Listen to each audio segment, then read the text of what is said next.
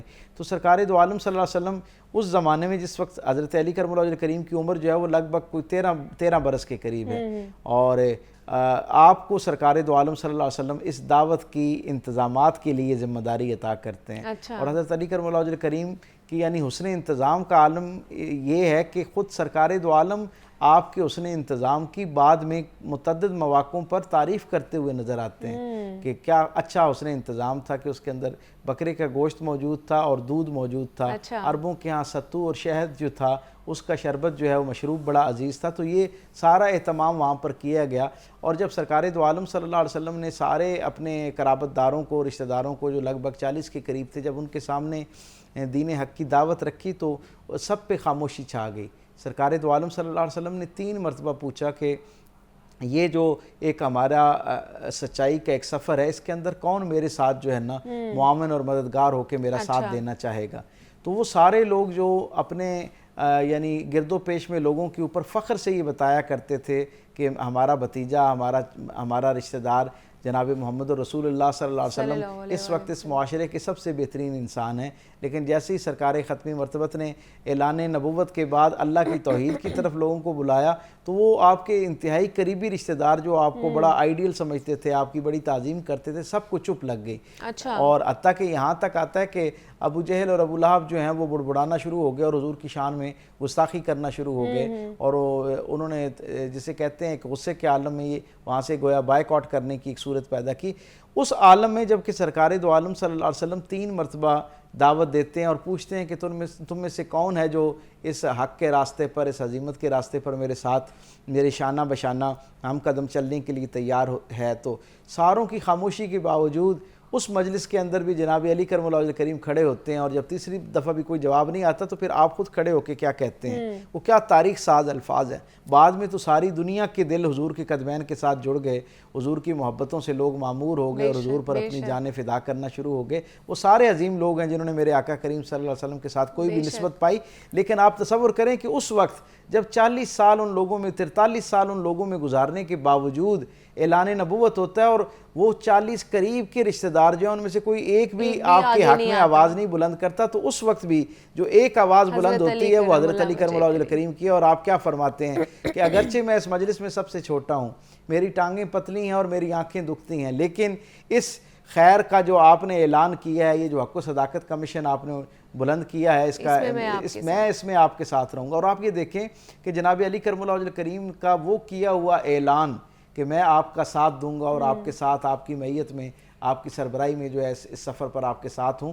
آپ یہ دیکھیں کہ سرکار دو عالم صلی اللہ علیہ وسلم کی زندگی تک، بلکہ خود حضرت علی کرم اللہ وجہ کریم کی شہادت تک آپ نے اس وعدے کو نبھایا، اور کس خوبی کے ساتھ نبھایا کہ آپ دیکھیں کہ کوئی معاہدہ ہو رہا ہے تب بھی اس میں وہ حضرت علی کے بغیر مکمل نہیں ہوتا وہ نظر آتا۔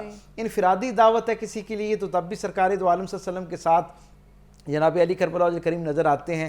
اجتماعی طور پر قبائل کے ساتھ مکالمہ ہے اور ان کو دعوت ہے، اس میں آپ نظر آتے ہیں۔ معاہدوں کی شکل میں کوئی معاملہ طے ہو رہا ہے، اس میں آپ نظر آتے ہیں، اور اگر میدان جنگ ہے تو اس کے اندر بھی آپ نظر آتے ہیں۔ انتظامی معاملات ہیں تو ان کے اندر بھی آپ کا جو ایک کردار ہے وہ بالکل بے مثل اور بے مثال نظر آتا ہے، اور اگر جو فیصلے ہو چکے ہیں ان کی امپلیمنٹیشن کا، ان کے عمل درآمد کا کوئی مرحلہ درپیش ہے تو اس میں بھی سرکار دو عالم کی نگاہ انتخاب جو ہے وہ جناب علی کرم اللہ وجہ کریم پر پڑتی ہوئی نظر آتی ہے۔ تو یہ وہ ایک کل وقتی اٹوٹ رشتہ ہے میرے کریم آقا صلی اللہ علیہ وسلم کے ساتھ جناب علی کرم اللہ وجہ کریم کا، اور اسی نسبت اور تعلق سے آپ یہ دیکھیں نا کہ پھر اللہ نے کیسی منفرد عزتیں آپ کو عطا کی۔ ابھی آپ نے وقفے سے پہلے جس طرح ان کے میدان کی شجاعت کا تذکرہ کیا، آپ یہ دیکھیں کہ اللہ نے آپ کو انسانی تاریخ پہ نظر دوڑائے نا، تو جو آدمی عمومی طور پر علم کے ساتھ دانشوری کے ساتھ وابستہ ہوتا ہے، اس کی شہرت ہوتی ہے، وہ مرد میدان نظر نہیں آتا ہمیں، اور جو لوگ عمومی طور پر مرد میدان ہوتے ہیں ان کا علم و حکمت کے ساتھ ذرا واجبی سا ایک تعلق ہمیں نظر آتا ہے۔ انسانی تاریخ میں سرکار رسالت مآب صلی اللہ علیہ وسلم کے بعد، آپ تو اللہ کے نبی ہیں، محبوب رب العالمین ہیں، آپ کے بعد اگر انسانی تاریخ میں کوئی ہستی جسے ان دونوں معیارات پر درجہ کمال پر جو ہستی ہمیں نظر آتی ہے وہ جناب علی کرم اللہ وجہ کریم ہے۔ آپ علم کے میدان میں جس طرح اس کے شاہ سوار ہیں اور آپ کا مقام اور منصب کیا ہے، بالکل اسی طرح آپ کا جو دوسرا حوالہ ہے شخصیت کا وہ میدان شجاعت ہے، اس کے اندر آپ جس طرح اپنا حق ادا کرتے ہوئے نظر آتے ہیں وہ بھی بے مثل اور بے مثال ہے۔ جناب علی کرم اللہ وجہ کریم کے علم کا معاملہ دیکھیں تو اس سے بڑے شرف کی کیا بات ہو سکتی ہے کہ سرکار دو عالم صلی اللہ علیہ وسلم فرماتے ہیں کہ میں علم کا شہر ہوں اور علی اس کا دروازہ ہے۔ اب اس کا کیا مطلب ہے کہ ہر وہ شخص جو علم اور آگاہی کی تڑپ میں، جذبے میں، اس لگن میں سفر اختیار کرنا چاہتا ہے اور اس شہر رحمت کے اندر، اس شہر علم کے اندر داخل ہونا چاہتا ہے، اسے جناب علی کرم اللہ وجہ کریم کے دروازہ ادب و اطاعت سے گزر کے آنا پڑے گا، یہی اس کا حقیقی راستہ ہے۔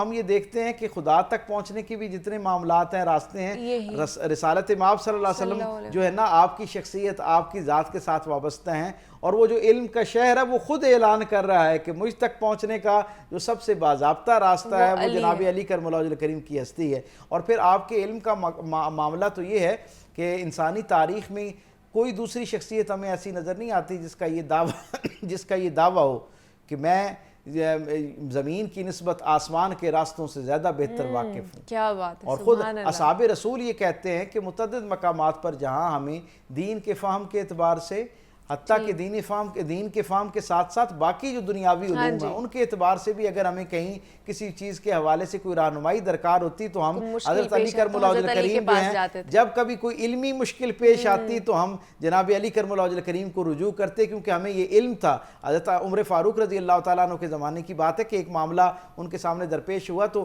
کسی نے پوچھا پھر آپ نے کیسے فیصلہ کیا، تو انہوں نے کہا کہ میں نے جناب علی کرم اللہ وجہ کریم سے مشاورت کی، ان سے رہنمائی لی۔ پوچھا گیا کہ ان سے ہی کیوں رہنمائی لی اور آپ نے ان کا 3 دن انتظار کیوں کیا؟ حضرت علی شہر سے باہر تھے، کہا 3 دن تک آپ نے اس پہ فیصلہ صادر نہیں فرمایا، اور جب پوچھا گیا کیوں کیا گیا تو انہوں نے کہا کہ رسالت مآب صلی اللہ علیہ وسلم کے دنیا سے تشریف لے جانے کے بعد علی سے بہتر کون ہو سکتا ہے جو الجھی ہوئی کسی معاملے کو سلجھانے کی صلاحیت رکھتا ہے، ان سے بہتر کون علم میں رہنمائی عطا کر سکتا ہے۔ بے شک اس پر مزید بھی بات کریں گے، ڈاکٹر صاحب ہمارے ساتھ ہی موجود ہیں، لیکن یہاں پہ ایک چھوٹی سی بریک لیتے ہیں، ملتے ہیں اس بریک کے بعد۔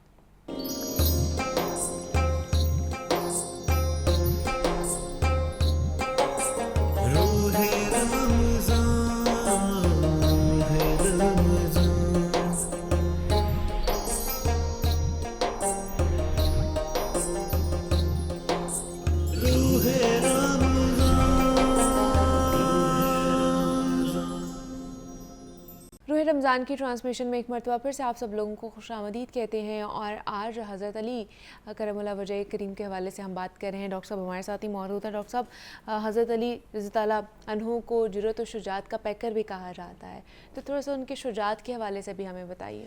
آپ ان کی شجاعت کا عالم جو ہے اس کا اندازہ اس بات سے لگائیے، اور سرکار دو عالم صلی اللہ علیہ وسلم کی طرف سے ان کی شجاعت، بہادری اور استقامت پر بھروسے کا اندازہ اس بات سے لگائیے کہ رسول رحمت صلی اللہ علیہ وسلم ہجرت کی رات جب مکے سے مدینے کی طرف سفر اختیار کرنا شروع کرتے ہیں تو امانتوں کی واپسی کے حوالے سے کس شخصیت کے جو ہے وہ انتخاب کیا جاتا ہے؟ حضور کا نگاہ انتخاب جناب علی کرم اللہ وجہ کریم پر پڑتا ہے۔ کیوں؟ اس لیے کہ حضور کو پتہ ہے کہ میرے جانے کے بعد یقیناً جو اہل مکہ ہیں ان کے جذبات جو ہیں وہ بہت بلند ہو جائیں گے، اور یہ ان کے اندر بہت غصہ آ جائے گا، اور یہ ایک طرح کے ریونج کی اس پہ چلے جائیں گے، کیفیت میں چلے جائیں گے، لیکن اب امانتیں بھی ان کی واپس کرنی ہیں۔ سو حضور کا نگاہ انتخاب جو ہے وہ حضور کی حضرت علی پہ اس لیے پڑتی ہے کہ حضور کو یقین ہے کہ جس استقامت، شجاعت، بہادری اور وقار کے ساتھ جناب علی کرم اللہ وجہ کریم ان کے غصے کو فیس کر سکتے ہیں، کوئی اور ہستی ایسی نہیں ہے کہ جو اتنی اعلیٰ درجے کی شجاعت اور بہادری کے ساتھ اس کو فیس بھی کر سکے اور امانتیں بھی حقداروں کو ان کی پوری تفصیل کے ساتھ، احتیاط کے ساتھ ان تک پہنچا سکیں۔ سو پہلا تو آپ کا یہ شرف ہے کہ سرکار دو عالم صلی اللہ علیہ وسلم اپنے بستر پر آپ کو سلا کے جاتے ہیں، اور وہ کیا تھا، اور پھر آپ یہ دیکھیں کہ انہیں رسول رحمت کی زبان پر کس درجے کا بھروسہ ہے۔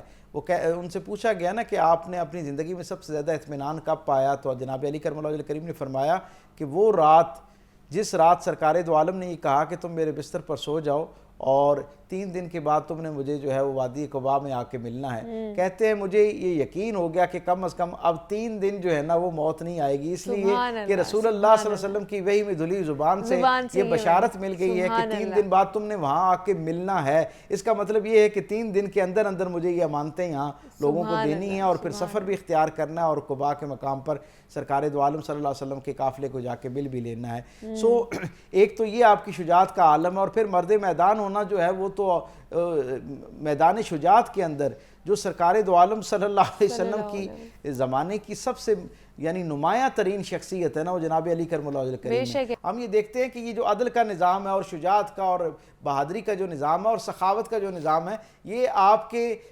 دنیا سے تشریف لے جانے کے آخری دن تک ہمیں اسی طرح نظر آتا ہے۔ آپ انتہائی سخی ہیں اپنے مزاج کے اندر، اور رسالت مآب صلی اللہ علیہ وسلم نے متعدد مقامات پر خود آپ کی شجاعت کے ساتھ ساتھ، آپ کے علم کے ساتھ ساتھ آپ کی سخاوت کی بھی تعریف کی ہے، اور یہ سخاوت کا جو سلسلہ ہے یہ آپ کی جو شہادت سے 2 دن پہلے جب آپ کو ضرب لگتی ہے اس وقت بھی نظر آتا ہے کہ جب آپ کا بدترین دشمن نماز کی حالت میں آپ کے اوپر حملہ آور ہوتا ہے اور لوگ اس کو پکڑتے ہیں تو آپ کیا کہتے ہیں کہ سب کو کہتے ہیں کہ اس کو چھوڑ دو۔ اور دیکھیں کہ انسانی تاریخ میں شاید ہی کوئی دوسرا واقعہ ایسا ہو کہ جو آدمی آپ کی جان لینے کے لیے آیا ہے آپ خود اس کو اپنی امان عطا کر رہے ہیں۔ عربوں کے ہاں یہ رواج تھا، ہم سب جانتے ہیں کہ جب ان میں سے کوئی کسی کو امان دے دیا کرتا تھا تو باقی لوگ اس کی امان کا احترام کرتے تھے، اس کے اعلان کا احترام کرتے تھے اور پیچھے ہٹ جاتے تھے۔ جس وقت مسجد کے اندر جناب علی کرم اللہ وجہ کریم کے اوپر اس بدبخت نے حملہ کیا نا، تو اس بدبخت کے حملے کے فوراً بعد، کیونکہ مسجد کے اندر تھا اور پہلی صف میں وہ موجود تھا، باقی لوگوں نے اس کو مسجد کے اندر قابو کر لیا۔ اب آپ کو شدید زخم لگ چکا تھا اور آپ مکمل طور پر خون آلود ہو چکے تھے، لیکن آپ کی یعنی آپ دیکھیں کہ کیا اعلیٰ ظرفی ہے کہ سب سے پہلے آپ نے سب کو بآواز بلند کہا کہ اس کو چھوڑ دو۔ یعنی اس کو بے شک یہاں سے جانے نہ دو، لیکن جس طرح تم نے اس کو پکڑ رکھا ہے، دبوچ رکھا ہے، اس طرح اس کو چھوڑ دو. اور پھر اس کو بٹھایا اپنے پاس اور کہا کہ اسے میں امان دیتا ہوں تاکہ کوئی اور اس کے اوپر اس طرح ہاتھ نہ اٹھائے، اب یہ میری امان میں ہے. اپنے جو بدترین دشمن ہے، جو حملہ آور ہے، اس کو امان دینے کے بعد آپ کے لیے، کیونکہ ظاہر آپ زخمی ہو چکے تھے، تو آپ کے لیے پانی لایا گیا. ایک روایت کے مطابق شربت لایا گیا. جیسے شربت لایا گیا تو وہ جو بدبخت تھا اس کا عالم بھی یہ تھا کہ اس کی سانس جو ہے وہ پھولی ہوئی تھی.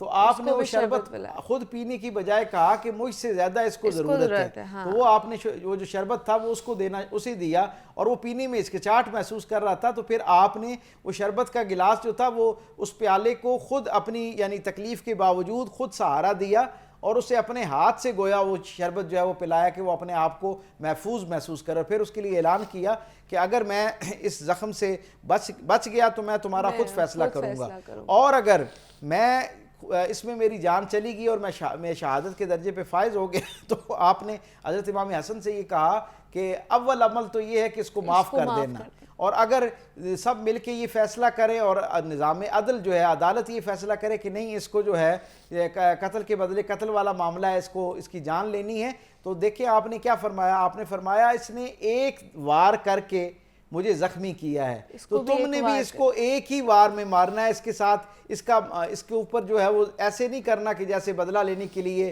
غصے اور انتقام کی آگ میں تم اس کے اوپر کود پڑو اور اس کا جو ہے نا پورا جسم جو ہے وہ زخمی کر دو اور اسے بہت اذیت کے ساتھ موت دو. تو آپ تصور کیجئے حضرت علی کرم اللہ وجہ کریم اس کس مرحلے میں ہے کہ جس وقت خون بہہ جا رہا ہے، جان نکل رہی ہے، لیکن اس کے باوجود آپ حضور کے فرامین کو کس اعلیٰ عرفہ درجے پر جو ہے اس کا اکرام کرتے ہوئے نظر آتے ہیں. اور پھر جب جان کنی کا مرحلہ درپیش آتا ہے تو جیسے سرکار دو عالم صلی اللہ علیہ وسلم نے فرما رکھا، آپ حضور کی حدیث مبارک ہے کہ جب کسی شخص کے جسم میں سے روح سفر کرنا شروع کرتی ہے تو اس روح کے سفر کرنے کے دوران اس شخص کو جنت کے اندر یا اس کا آخرت کا جو مقام ہوتا ہے، جنت میں ہو یا جہنم میں ہو، وہ اس کو دکھایا جاتا ہے.